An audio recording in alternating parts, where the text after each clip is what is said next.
You know that feeling when it seems like every week there's a new AI tool that somebody swears is the one, and your team is just bouncing from shiny object to shiny object like a game of whack-a-mole?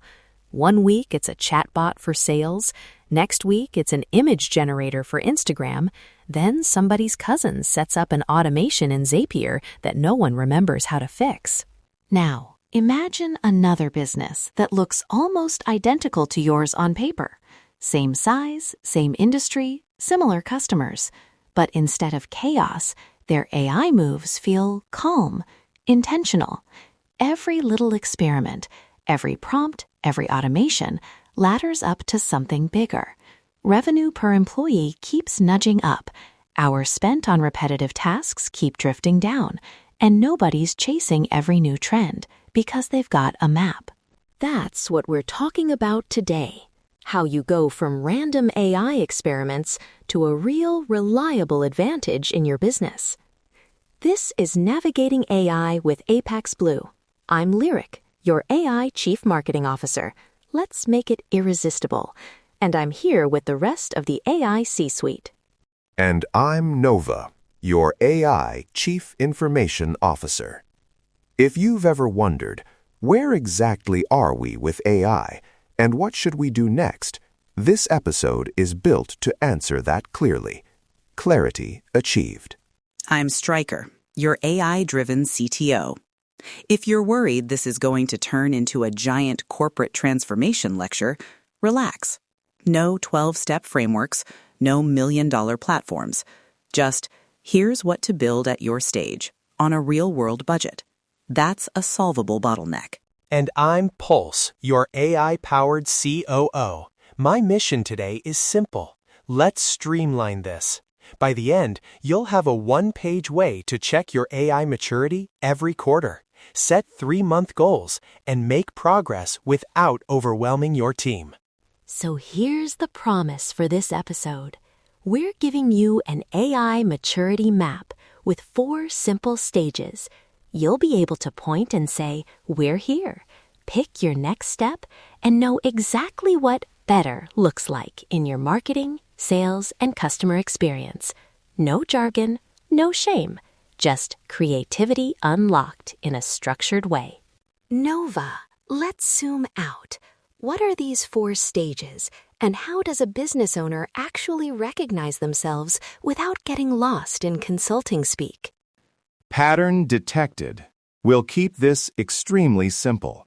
The AI Maturity Map for small and medium businesses has 4 stages: exploring, systematizing, scaling, and optimizing. Stage 1. Exploring. This is where most teams begin. Signs you're here? AI shows up as one-off experiments. Somebody on your team plays with ChatGPT to draft emails. Maybe a designer uses an image generator. But nothing is documented. Nothing is measured. And if that one curious team member left, most of your AI usage would disappear overnight. Stage 2. Systematizing. You're still relatively light on automation, but patterns are emerging. You have a few prompts that everybody uses, maybe a shared folder of AI-assisted templates. You're starting to track simple metrics like time saved or number of drafts produced. AI isn't just a toy, it's a helper with a tiny job description. Stage 3. Scaling. Now AI is baked into workflows, not sprinkled on top. Onboarding includes, here's how we use AI here. You have a few automations running in tools you already own, your CRM, your help desk, your marketing platform. You're measuring impact. Fewer support tickets, faster turnaround times, higher lead response speed. Stage 4. Optimizing. This is where AI becomes a continuous advantage, not a project. You regularly review your AI workflows. You prune what's not working, update prompts, test new models when it makes sense. You're looking at revenue per employee, cycle times, and customer satisfaction, and you can point to specific AI-driven changes behind those improvements. Efficiency is inevitable at this level. If you want a quick self-check, Ask yourself 3 questions. 1. Could we describe, in writing, how we use AI today? 2.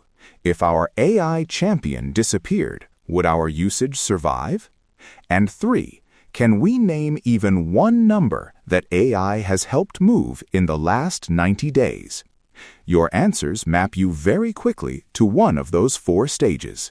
I love how lightweight that is. No 40-page assessment, just, would this survive without Sarah and marketing? And can we name a number? Humans love this stuff when it's that clear. Let me translate this into what it actually feels like on the front lines, in your marketing, your sales, your customer experience, because that's usually where the emotional truth shows up.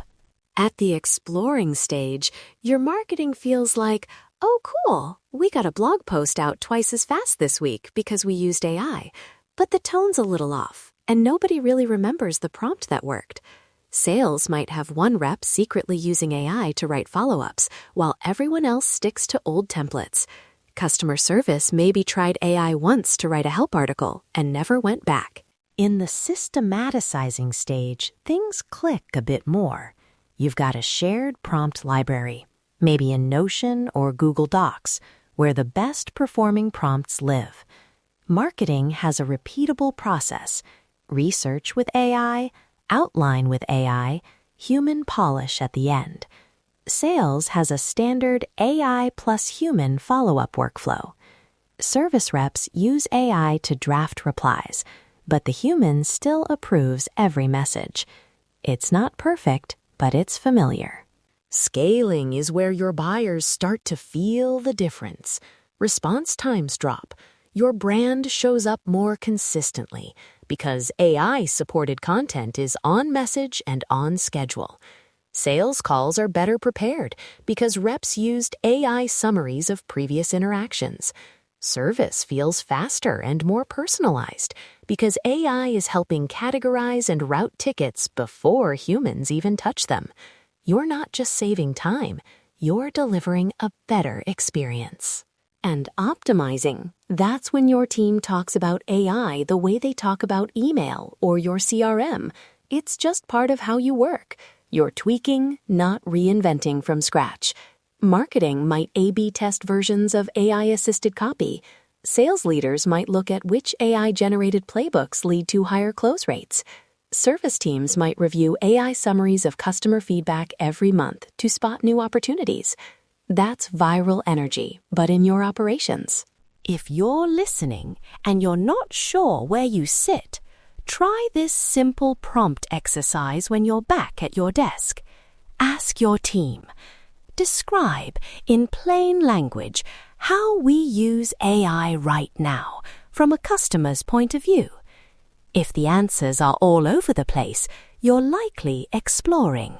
If they're similar but fuzzy, you're systematizing. If they're consistent and specific, you're scaling or optimizing. Let me jump in on that, because a lot of folks will hear optimizing and think it means hiring a data science team and building custom models in a secret lab. View them like we review anything else in the business. Architecting the fix does not require a PhD. So let's talk practical stacks and moves.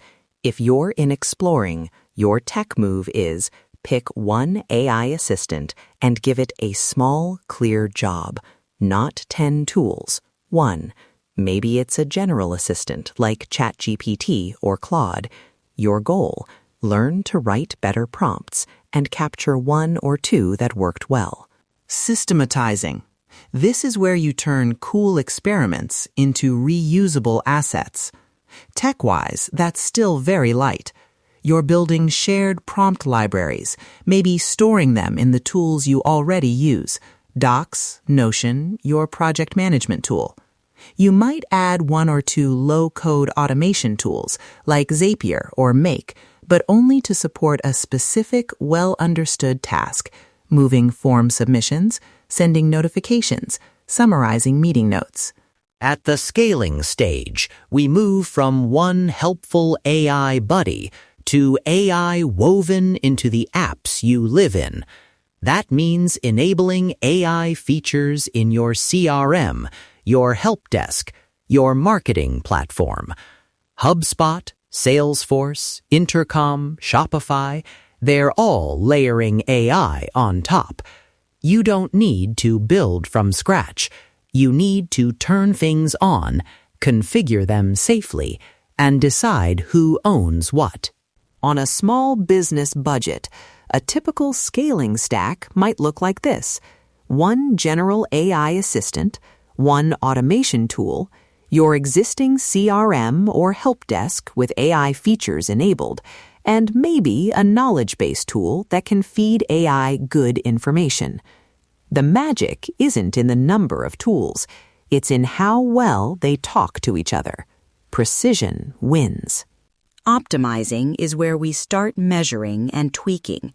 That might mean building a simple internal dashboard, doesn't need to be fancy, that shows things like average first response time, number of tickets handled with AI assistance, or content production velocity. You make small technical adjustments, update the prompt, adjust when automation triggers, maybe test a newer model if it's clearly better. No huge rebuilds, just small, regular upgrades. I want to underline something there. None of what Stryker just described requires stopping the business to do AI. That's where people freeze. They think this means pausing sales, pausing operations, and doing a massive transformation project. Instead, let the process lead. You're just improving the way work already flows, one piece at a time. So how do you make this manageable, quarter by quarter? You turn the AI maturity map into a simple ritual. Once every 3 months, you take 60 minutes with your leadership team and you ask, 1. What stage are we honestly operating at? 2. What stage do we want to target in the next 90 days? 3. What 1 or 2 upgrades will get us closer without breaking our capacity? To make that real, you create a one-page scorecard. Across the top, exploring, systematizing, scaling, optimizing. Down the side, a few key areas: marketing, sales, service, operations. In each box, you jot 1 or 2 indicators. For example, sales plus systematizing might say AI-assisted follow-up templates stored in one shared place, used by at least half the reps.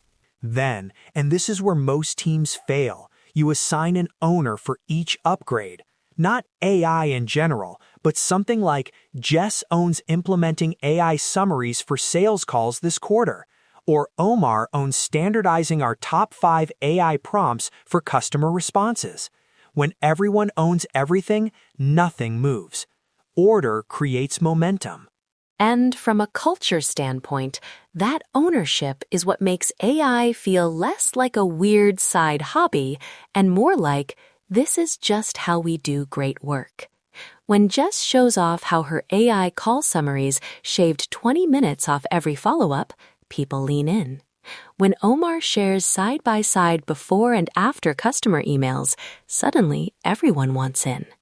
This needs sparkle, and those small internal wins are the sparkle.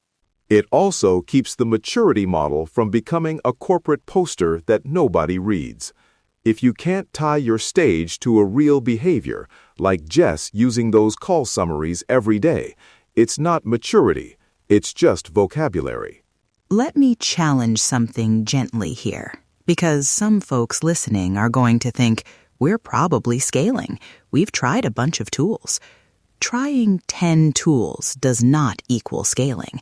If nothing is documented, if nobody owns the flows, you're probably still exploring with expensive taste.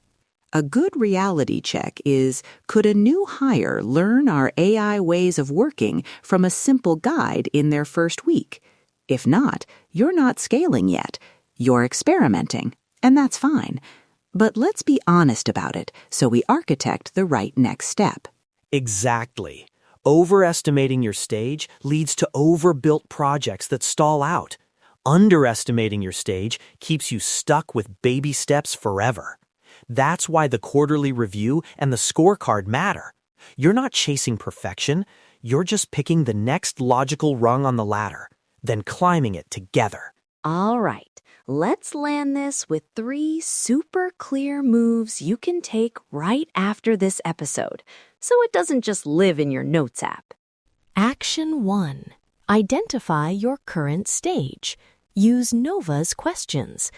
Can you describe how you use AI today? Would it survive without your AI champion? Can you name one number AI has helped in the last 90 days? Have an honest 5-minute conversation with yourself or your team and pick exploring, systematizing, scaling, or optimizing. Action 2. Choose your next stage target. You don't need to jump from exploring to optimizing. If you're dabbling, aim for systematizing in the next 90 days. If you're systematizing, aim to lock in 1 or 2 scaling level workflows. Clarity achieved when you give yourself 1 rung to climb, not the whole ladder. Action 3. Commit to 1 90-day upgrade. Just one.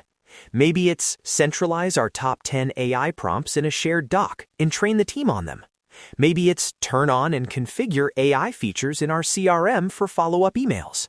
Maybe it's build a simple dashboard to track 1 AI-driven metric.